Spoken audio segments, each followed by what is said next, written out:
Hey there, welcome to episode 29 of the No Reservations podcast. I am Kasey Anton, and this episode is entitled Spring Renewal, Refreshing Your Restaurant's Image and Menu. So, as I am recording this podcast episode, spring is right around the corner, if not right here already. And you probably know, because I think this is probably universally true when it comes to spring in general, it does feel like a time of renewal or rebirth, right? We're coming, at least here, certainly in the Northeast, in New England, we're coming out of usually a very cold, crisp, not crisp, I wouldn't, that's crisp is a nice word, the cold, ugly, gross winter. Spring is like, oh, thank God we made it to another spring. And it's just, everybody's mood just changes. I don't know if you notice that where you live, but I definitely notice here when the warmer weather finally starts to hit after months of single digit or negative degrees and ice and dirty snow everywhere. When that warm weather starts to come, it's like everybody comes out of their houses, comes out of the buildings, and everybody's just in a much better mood. And it really, you can just feel this different energy in the air when spring rolls around. So it is truly a great time to kind of capitalize on that renewed, rebirthed energy in your restaurant. Now, I know the title had mentioned menus. I'm not going to talk too much about reinventing, re-energizing your menu. You do you. You can do that without me. I'm not a chef, so I am a pretty good cook, but I am definitely not a chef. I'm not even that good of a cook, to be honest. I'm okay. I'm probably slightly above average, but I'm certainly not as good as so many others that I've met out there, even non-trained cooks. But that's a separate topic. So I'm not going to get into the specifics of rebirthing, re-energizing your menu, because you can do that. Of course, it's a great time if you have been thinking about redoing your menu, or at least changing some items. Using spring as an excuse is a great time to do that. So yeah, definitely a great time to reintroduce or re-energize your menu all day long. But I'm more going to talk about the actual restaurant shell, the building, the design, the branding, this website, the social media. Again, spring is a time of renew. So why not do that and capitalize it in your restaurant? And so here are some ways I've been thinking about that you can absolutely do that. One, a fresh coat of paint. Now, this is going to probably cost money unless you or someone you know that owes you a favor is really good at painting. A fresh coat of paint can really go a long way. So if you're like me, you got to hire somebody, and that's not going to be cheap. And that coat of paint doesn't have to be everywhere. I'm not talking about the entire dining room, but maybe, or the entire external of your building, but maybe. But even if you can only afford or get to or able to a fresh coat of paint in the bathrooms, in a storage room, in the kitchen, somewhere, wherever you can for you. The more the merrier, certainly, but wherever you can for you to kind of put up that fresh coat of paint, it really can change a room. This I know. We work with a lot of, here at Spark, we work with a lot of contractors and tradespeople, a handful of them painters, many throughout the years. And I know firsthand that when you change a coat of paint, certainly a color in a room or whatnot, it really has a big effect on your psyche, on the energy in the air, whatnot. So I would just start there. It's kind of like a clean sweep, almost new, exciting. So that's not only good for you and your own energy and feeling toward your restaurant, certainly, which could be anywhere at this time that I'm debuting this episode. So you might be absolutely madly in love with your restaurant, might be doing great, and that's awesome. And so a fresh coat of paint will just add to that magic and go further. Or maybe, you're coming off of winter doldrums. It's been slow. It's been a struggle. And a fresh coat of paint, if you can get it done, might actually just be kind of the ticket that you need to get over that hump as spring slowly introduces itself. So I love that. It does. I just wouldn't, trying to think of the word. I wouldn't, what is that I'm trying to say? Just don't think of it as just paint on a wall. This is because I can't think of the right terms I'm trying to use. Don't think of it as paint on a wall. Really think of it as it could have a lot of great psychological effects just looking at something clean, new, vibrant. Whether or not it's a new color is up to you, but I think it can go a really long way.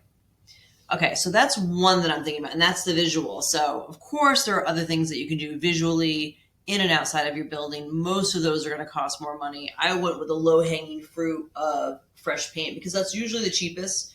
Paint, paint's not cheap, but I mean, you can get a can of paint for $80, so that's something. If you have to hire something else, but maybe that's something that you do yourself, you and your partner, you and your friends, you and your team that's on salary, however you want to do it. It's just low-hanging fruit, and I think it could reap a lot of benefits. So there's that. There are there are other inexpensive ways where you can kind of re-energize the space that you're in. All new furniture? Yeah, maybe not. That's a little pricey, but maybe a piece of furniture. Maybe it's just a new dried or fresh flower arrangement. Maybe it's tablecloth color or napkin change. Maybe you sit down with your linen vendor and say, hey, what are some other options that you might have out there and try them for a few months. Things like that, the visual context that might give you that little extra pep in your step, as well as have a great benefit to your customers coming in who see something new and think, oh, these people care and they're trying something new and they want to better their restaurants. And that will really make them stay more loyal and more in love with you when you do stuff like that, anything like that. So there's, candle votives and tablecloths, like I said, and napkins. I'm trying to just think of the more inexpensive things, certainly the paint on the wall. Then we come into the menu. As I mentioned, I'm not going to speak to you about changing your menu. That's not my wheelhouse. That's yours. But menu design, I am. Yes. And I think that we have an entirely separate episode. I don't know if I already recorded if I'm about to, because I've talked a lot about menu design. There is so much psychology to that. So if you don't know that, look up the episode we have on menu design or just Google it. And you're going to find all kinds of free resources on what they have discovered in doing tons of research over and over again about menu design, the psychology of selling, all those things. There's so much free stuff out there. Look into it if you don't already know about it. I bet, my guess is this is something that you have heard about, maybe were or were not intrigued at the time and then just forgot about it and went on with your crazy busy life. Go back and revisit menu design at this point in time. It's a great time to do it. Why not?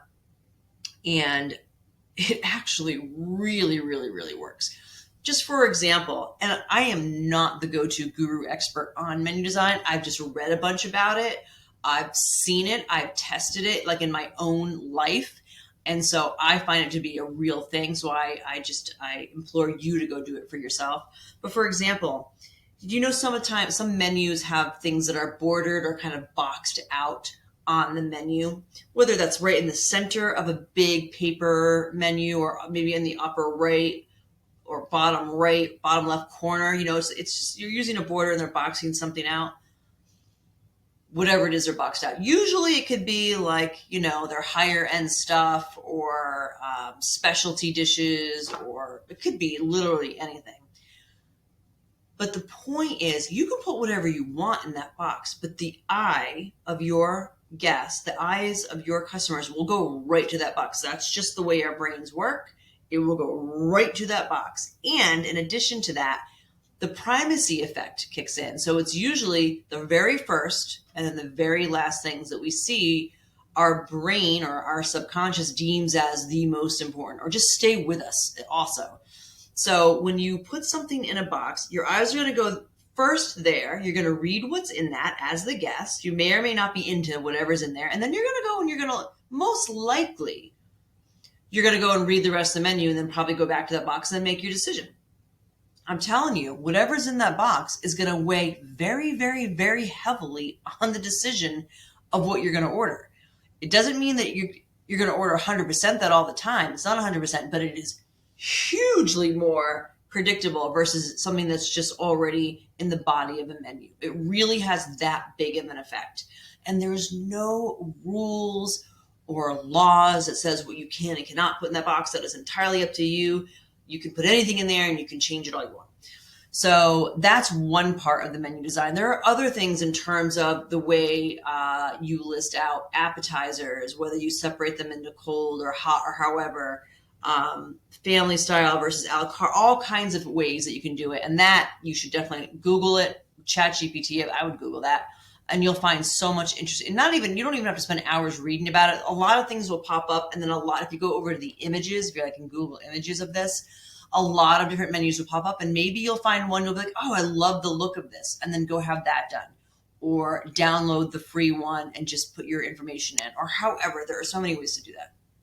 But redoing a menu design, even if it's temporary for you to test it, I highly recommend it. So a lot of this will depend on what you use right now for menus. So if you are a restaurant that only uses online menus, like you make somebody scan a QR code and you look at it on your phone, I assume that you have some flexibility of what that screen will look like. I don't really know because I don't use them. I hate that. I literally hate when I have to do that. And that's just because, and this could be an age thing, probably is more an age thing than anything else.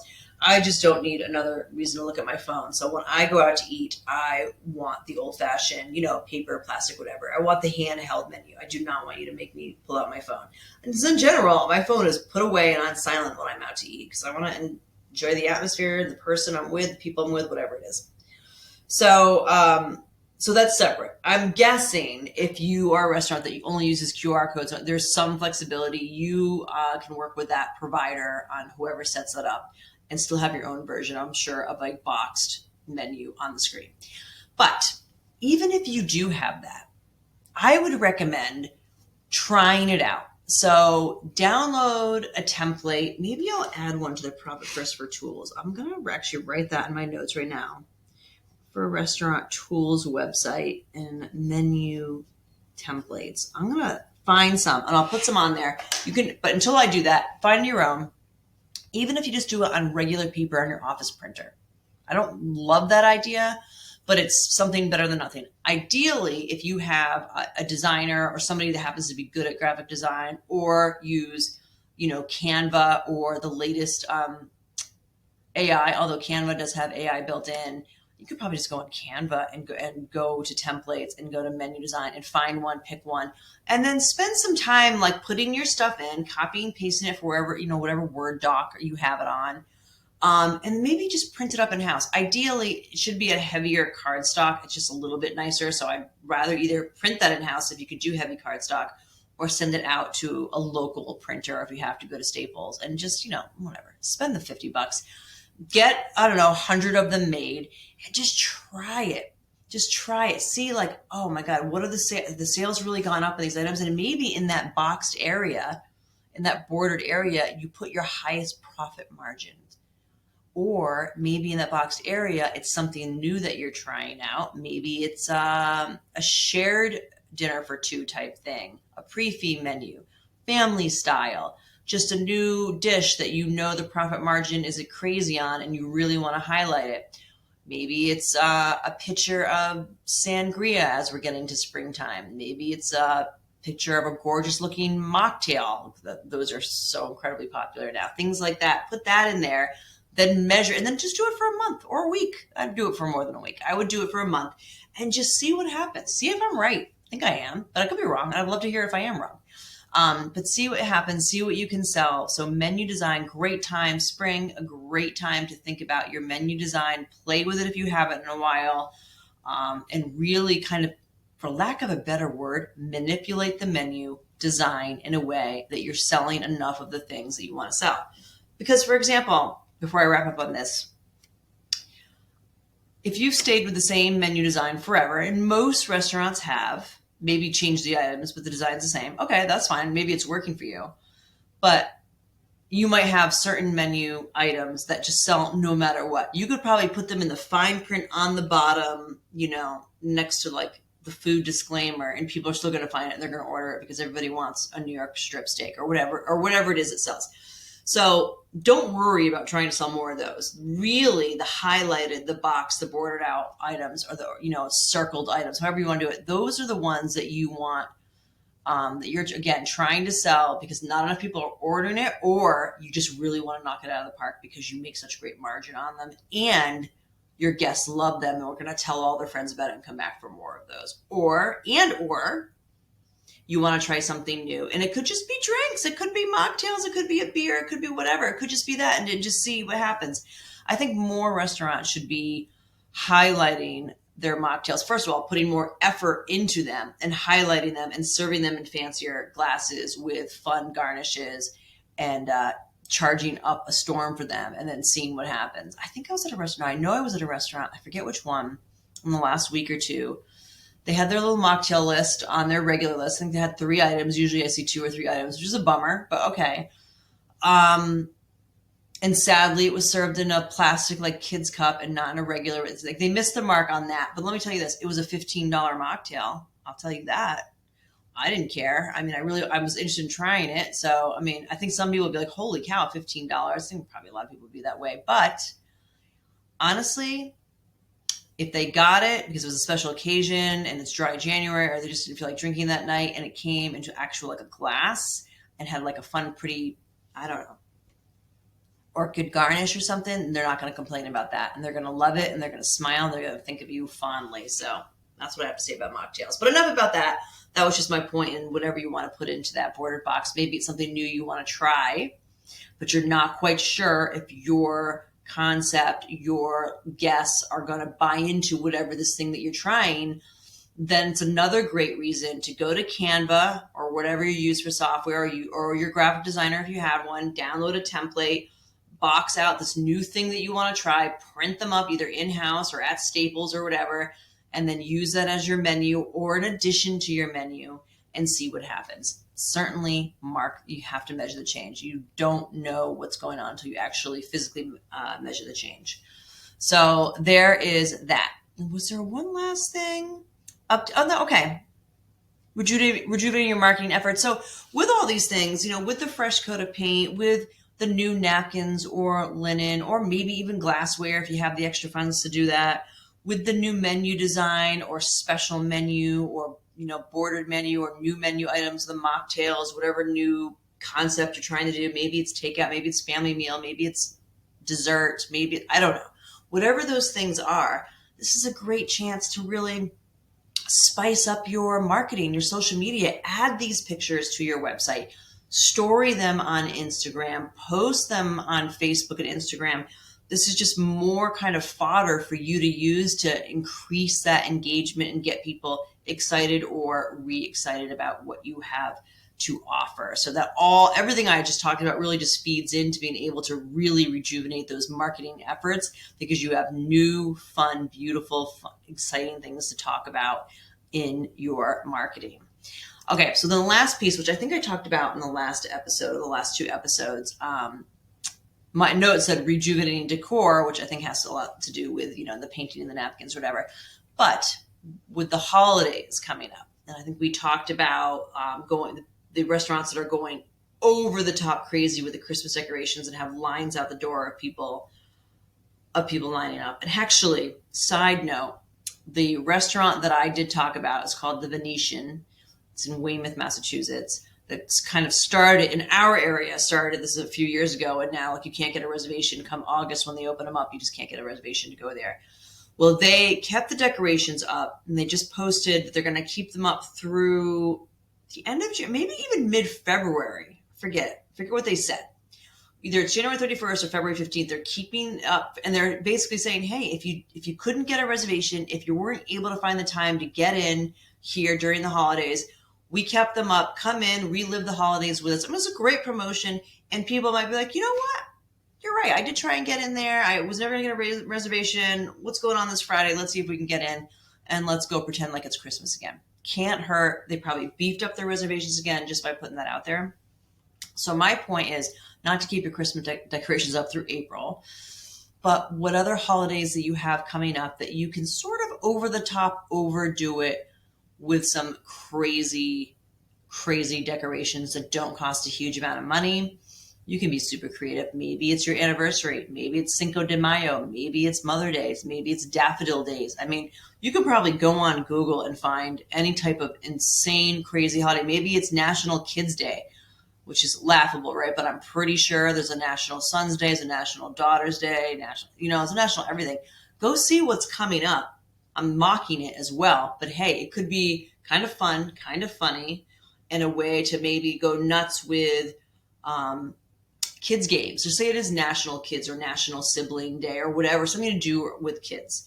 Maybe you go crazy printing off word finds, crosswords, games, grab a ton of crayons. Maybe you go to your local like Savers or whatever and see what you can find for toys. Obviously, you want to make sure everything's certainly sanitized. Whatever you can kind of bring in and make fun and make a lot of fun out of, can't hurt to do that. Decorate with toys that you find at the thrift stores all around.